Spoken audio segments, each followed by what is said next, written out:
Եթե Հայաստանում խորհրդարանական ընտրություններն անցկացվեին հաջորդ կիրակի, քաղաքացիական պայմանագրին Նիկոլ Փաշինյանի օգտին կքվեարկեր ընտրողների 24%-ը, Ուժեղ Հայաստան կուսակցության Սամվել Կարապետյանի օգտին 9%-ը, իսկ Հայաստան դաշինքից Ռոբերտ Քոչարյանը եւ Բարգավաճ Հայաստան կուսակցության առաջնորդ Գագիկ Ծառուկյանը 4% կստանային։ Այս մասին հետևում է Միջազգային հանրապետական ինստիտուտի հարցման արդյունքներից։ Բացի այդ, 1% ձայներ կհավաքեին ԴՕԿ կուսակցությունը Վարդան Ղուկասյանի գլխավորությամբ, Հայաստանի շնորհապետական կուսակցությունը Գուրգեն Սիմոնյանի, Միասնության թևերը Արման Թաթոյանի եւ Հանրապետություն կուսակցությունը Արամ Սարգսյանի գլխավորությամբ։ Երևանի Արաբ Կիրվարչական շրջանի Վիկտոր Համբարձումյան փողոցում կրակոցներ են հնչել, դեպքի առթիվ քրեական վարույթ է նախաձեռնվել, կրակոցների հետևանքով վիրավոր կա։ Ոստիկանության հաղորդմամբ կրակողը հայտնաբերվել, վնասազերծվել եւ ձերբակալվել է։ Շամփյանքոմի տեղեկություններով էլ միջադեպի հետևանքով վիրավորվել է Երևանի 26-ամյա բնակիչ Կարեն Գասոյանը։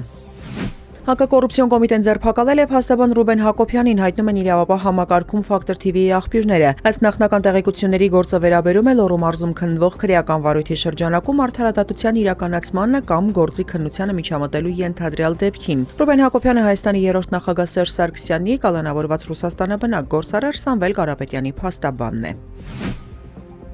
Երկու օրում Արաբական Միացյալ Էմիրություններից վերադարձել է Հայաստանի գրեթե 200 քաղաքացի, հայտնում է արտաքին գործերի նախարարությունը։ Մարտի 4-ից 5-ին Fly Dubai 2 չվերթներով Հայաստանի քաղաքացու անձնագրով վերադարձել է 197 անձ, այսօրվա եւս 1 չվերթով նախատեսվում է եւս 45 քաղաքացու վերադարձ։ Արդեն 1 շաբաթ է Մերձավոր Արևելքի օդային տարածքն ամբողջությամբ կամ մասնակի փակ է, ավիաընկերությունները հիմնականում չարտերային չվերթներ են իրականացնում, օդանավակայաններում մնացած տարբեր երկրների քաղաքացիների տեղափոխությունն իրականացնելու համար։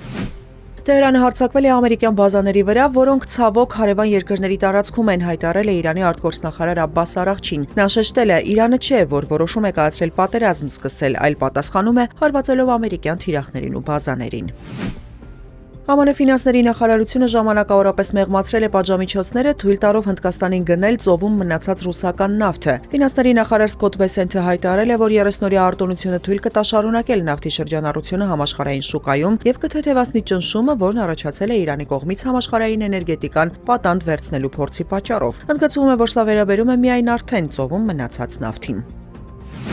Հունգարիան կդադարեցնի Ուկրաինայի համար կարևոր մատակարարումների տարանցումը, քանի դեռ Կիևը չի գործարկել Դրուժբա խողովակաշարը, հայտարարել է Հունգարիայի վարչապետ Վիկտոր Օրբանը՝ ի պատասխան Ուկրաինայի նախագահ Վլադիմիր Զելենսկիի սպառնալիքների, թե Օրբանի հասցեն կարող է փոխանցել Ուկրաինայի զինված ուժերին, որպեսզի նրանք ամեն ինչ բացատրեն իրենց լեզվով։ Օրբանը հավելել է, Բուդապեշտը չի ենթարկվի Կիևի շանտաժին, գումար չի ուղարկի Ուկրաինա եւ թույլ չի տա Կիևի մուտքը Եվրամիություն։